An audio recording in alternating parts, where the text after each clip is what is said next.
Wolfman is here. We finally saw it and are excited to discuss Leigh Whannell's new Wolf movie. Yep.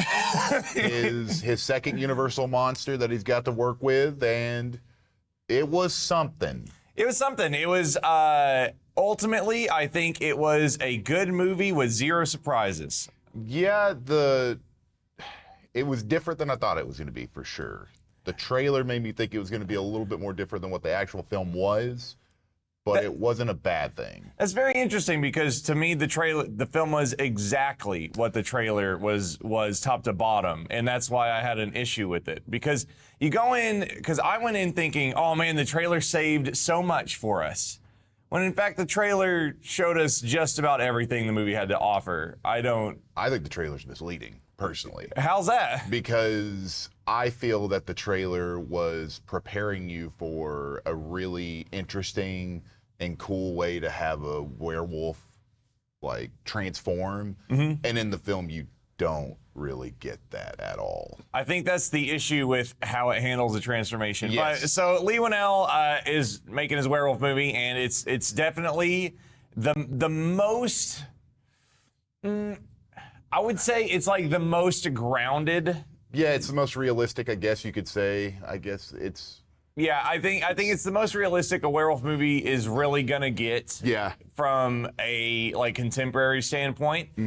Christopher Abbott plays Blake, and his wife Charlotte and Ginger all go to his childhood home to pack up his daddy's things and kind of bring them back to the city. So what it does is it sets up Blake as this father who takes care of his daughter. He is primary caregiver while his wife works really hard. He is the core of the family. Yep. His relationship with his daughter, Ginger, is very healthy. They have special little moments together. It displays how he cares a little bit more about his daughter just because of the situation. And Charlotte, his wife, is a working mom. Yep.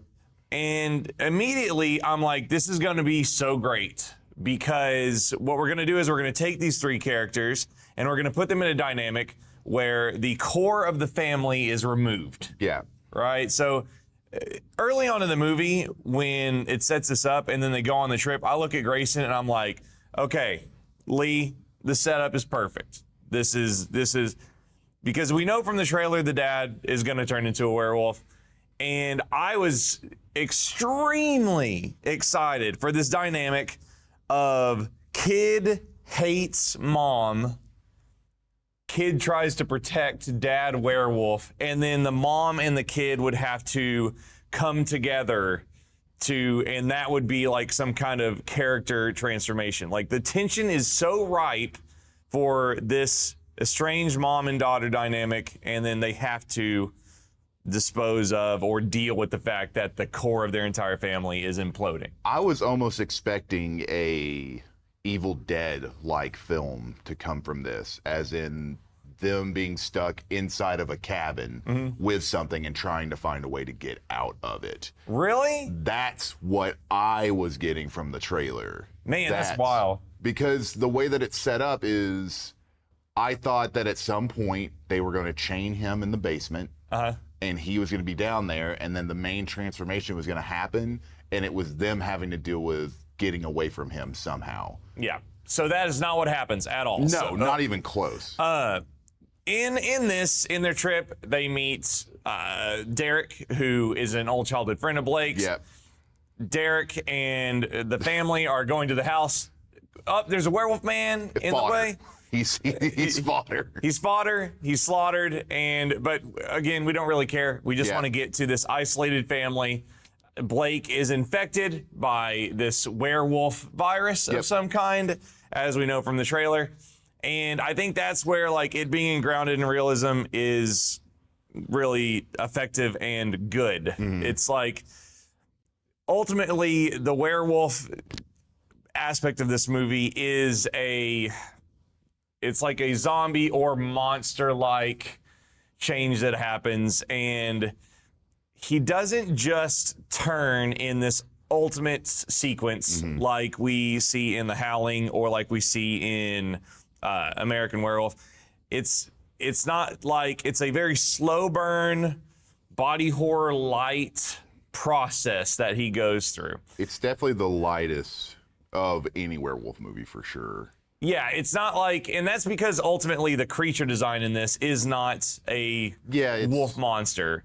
It's a infection. Yeah, it's an infection. It's again, like we said, grounded. Yeah. This is not a werewolf design where the ears sprout out and he becomes covered in fur and his bones and leg and arm architecture don't even change a whole lot. Lee Winnell is definitely doing the same thing that they did with The Invisible Man and making it more realistic. Because in Invisible Man, it was a suit. In this, it's an infection. Yes. Unfortunately, I about 30 or 35 minutes in, I was like, all I really want out of this is it to be as good as a translation of Invisible Man.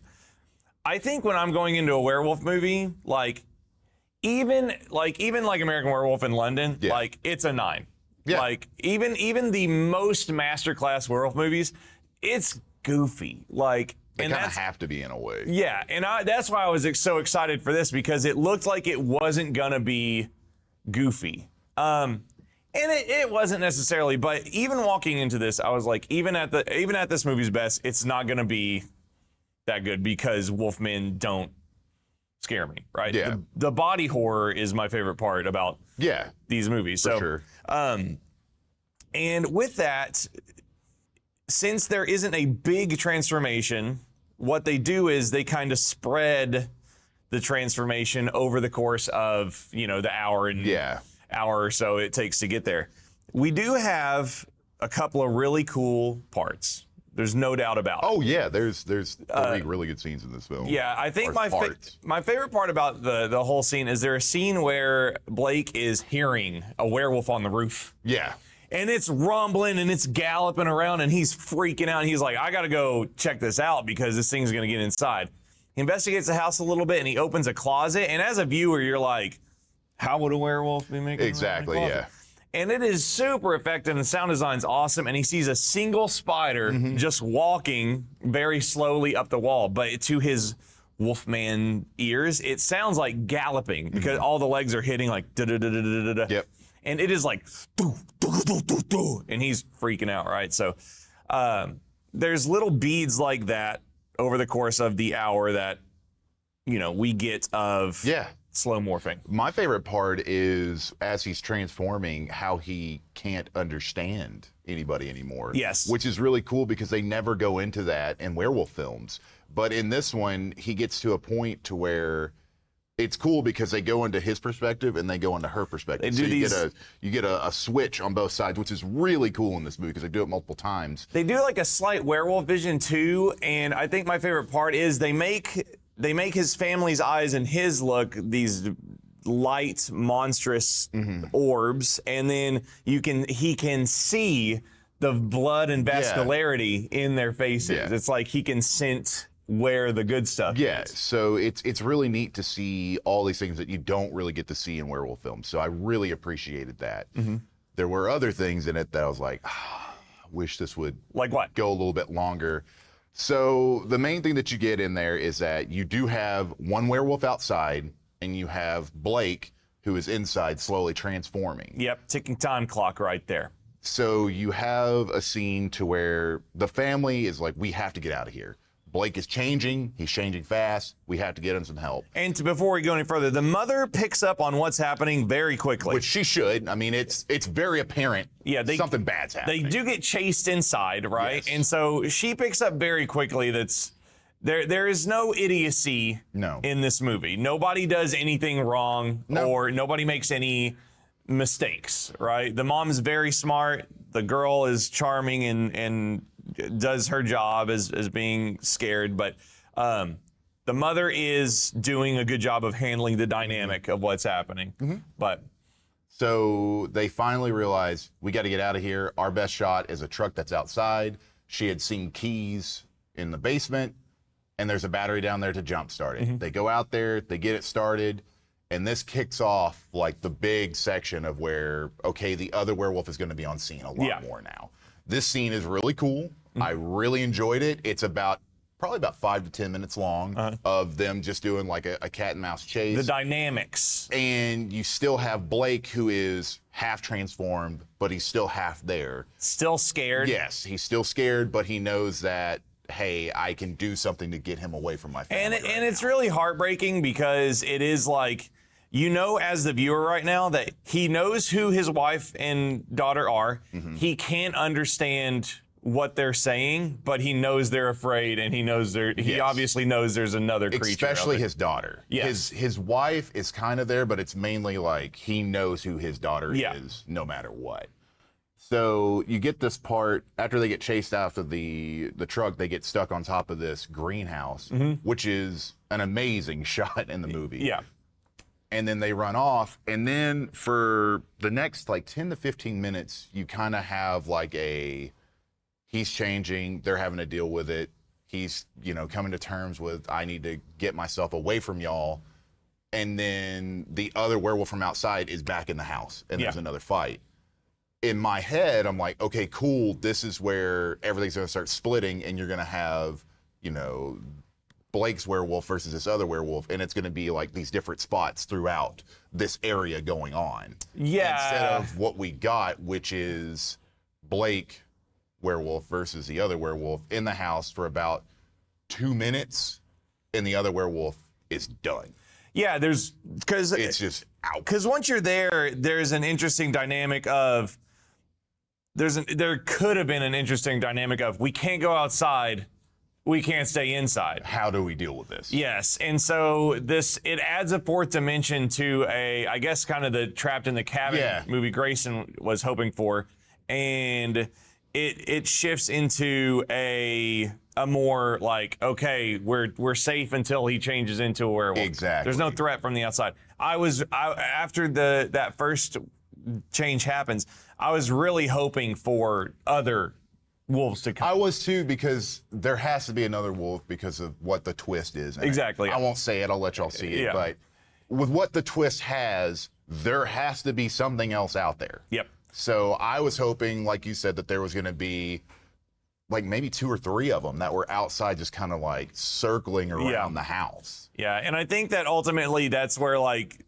as soon as that happens, that's where the movie kind of deflates itself. It does. And The final act of the film's pretty weak. it is. I would say it's extremely weak. Yes. And I think that's the rough part, is it loses that dynamic. Yeah. And at this point, like, I was expecting at least a scene where mom is like, I was very excited early on when the mom realized, hey, they're all in a bad spot. Yeah. Because I was very excited for that scene where mom, gonna dome him, especially during transformation. Yeah. I thought that the mother came to realization quickly that her husband was going to have to be taken care of, like, early. Yeah. And I was very excited, especially because of the setup, the dynamic that I thought we were gonna get, of daughter saying, you can't kill him, he's dead. Yeah. The wife being like, hey, little girl, like, you saw what happened to homeboy, like, we're about to get chopped, right? You do get a little bit of it whenever they first run back into the house, because the daughter freaks out. Yeah. It's like, let him back inside, you're killing him. And Yeah. then she goes, he's saving us. Yes. So that's about all you get. After that, it's gone. Yeah, Which, understandable, I It's- guess. I think for me, it's frustrating coming from Lee, because even Invisible Man, he did with Invisible Man, he took Sleeping with the Enemy and he turned it into an Invisible Man movie. Yeah. And the character, the dynamics and exploration and the psychosis is all really deep and explored in Invisible Man. And it's not really done here really at all. No. I think that going into that third act, I was really like, okay, there are no surprises coming. No. There's no Invisible Man moments here. Nope. There's no real, it's just like a straight line. Yeah. I find it interesting that you didn't get what you thought you were going to get out of the trailers, because I was disappointed with how much I got exactly from the trailers. I think it's because of what Invisible Man gave us. Yeah. And it was me not, trying to be disrespectful. It was me expecting more. Yeah, Invisible Man is, Lee takes Invisible Man and turns it on his head. Exactly. In Wolfman, Lee takes Wolfman and gives you a Wolfman movie. I saw the trailer, and in my head, I thought, cool, they're going to flip it from what it looks like in this film, and we're going to get something else. Yeah. I didn't think that it was going to be, okay, yeah, you watch the trailer, you know the whole film. Yeah. So. Yeah, and it's not to say that the trailer spoils the film. I think it's just like I kept waiting for it to subvert my expectations with something new. And while it's a great looking film, and the what body horror is there is really perfectly fine. Transformation is cool. His skin looks hot and oily. The special effects are amazing. I just wish you got more. Yeah. And I don't want to just sound like, oh, I'm a gore hound, I want it, but it's a werewolf film. Yeah. But ultimately it is just like, if it would have been, I think it would have felt like we got the moment if the creature design was a little more extreme and we had all the body horror stuff condensed. But when you get an arm tear here, 20 minutes later, you get some fingernails there, get some skin boiling there. It feels diluted. And I think that might be, admittedly, I think that might be me watching 4 werewolf movies before this, where extreme changes take place. And creature design wise, I was happy with how the creatures looked because it was grounded in reality. Yeah. And inherently, I didn't want to see a 2010 furry man. I didn't want to see a furry man design in this. Yeah, I get that. And I think that ultimately, while it wasn't anything, there were special parts in it, but as a whole, it wasn't very special.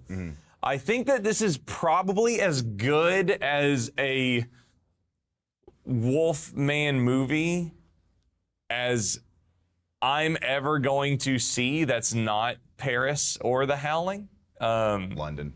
Or yeah, that's not London or The Howling. I love Paris.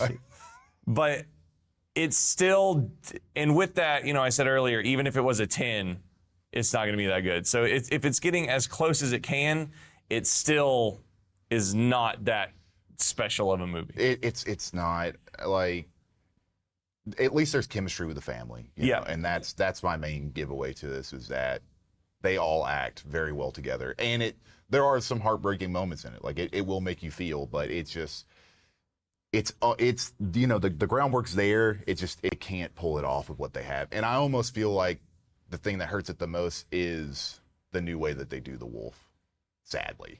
What's that? Just how it's an infection now. I think that kind of hurts it in this film. Because with the infection, like, I wanted more special effects to show off how that infection is changing his entire body. And you just don't get it. And I think that's the thing that was kept coming up in my mind. Is, oh, I wish this was a little bit longer. Oh, I wish this was a little grosser. Oh, I wish this one popped a little bit more. Yeah. But you just don't get it. Yeah, I think ultimately it's just a matter of it's hard, yeah. Yeah, it's a hard sell in general. Yeah. I think the only thing that would have kept it on track to be better than it is to keep the shifting dynamic of don't go outside. There's a time bomb inside. Yeah, pretty much, yeah. And that midway end of Act 2 portion just completely kind of takes the wind out of it. Yeah. Yeah, Wolfman, I give it probably a 2.5 out of 5. Yeah, I'm right at the same. In my head, I was like, well, how do I necessarily say it's a 6? You know? Yeah. So yeah, I give it a 2.5 as well. I'm excited to watch it again. I think I will watch it again. Yeah. I'll watch commentary over it for sure. And I do wonder if my opinions on it will change. If I have my head right now thinking it's not that good, if I go back and watch it, will I be pleasantly surprised and reawoken again? I mean, it might be cool to watch like 5 years later and just kind of see, because we don't know what this is going to do for wolf films either. So there might be a bunch after that. But just see, is this take still fresh, or is it something that we're glad we kind of moved away from? You know? There's something before we wrap. There's something to say to me about the fact that it was a wolf movie that wasn't lame. Yeah. I don't understand how to articulate that, I guess. I think it's because of the way it was shot, honestly. Yeah, I think it's just such a well-made movie, Yes. like technically. And since the final form is kind of grounded in reality, Yeah. it is like at least it wasn't dorky. Yeah. And I think this could be a step in the right direction towards non-dorky werewolf movies. I just don't know. It's just disappointing that the premise setup was so good and we didn't get the tension. It was almost there. Almost there. It was almost there. All right. I could not be more excited for what Lee does next, though, still. Yeah, I mean, he's already put out Upgrade, Visible Man, now Wolfman. Yep. I'm excited to see what comes next. Handyman, starring Jason Statham. Working Man. If you enjoy content like this, let us know in the comments what you thought of Wolfman or what you think a non-dorky werewolf movie is so we can watch it and be enjoying of things. Go to patreon.com/hangtime and support content like this directly if you like it. Please subscribe if you haven't yet and like the video right here at the end. You know what to do. Yep. Y'all already know. Go check out our Nosferatu review. Yes. Where the extra people got mad at us. Goodbye. Where's the stop button?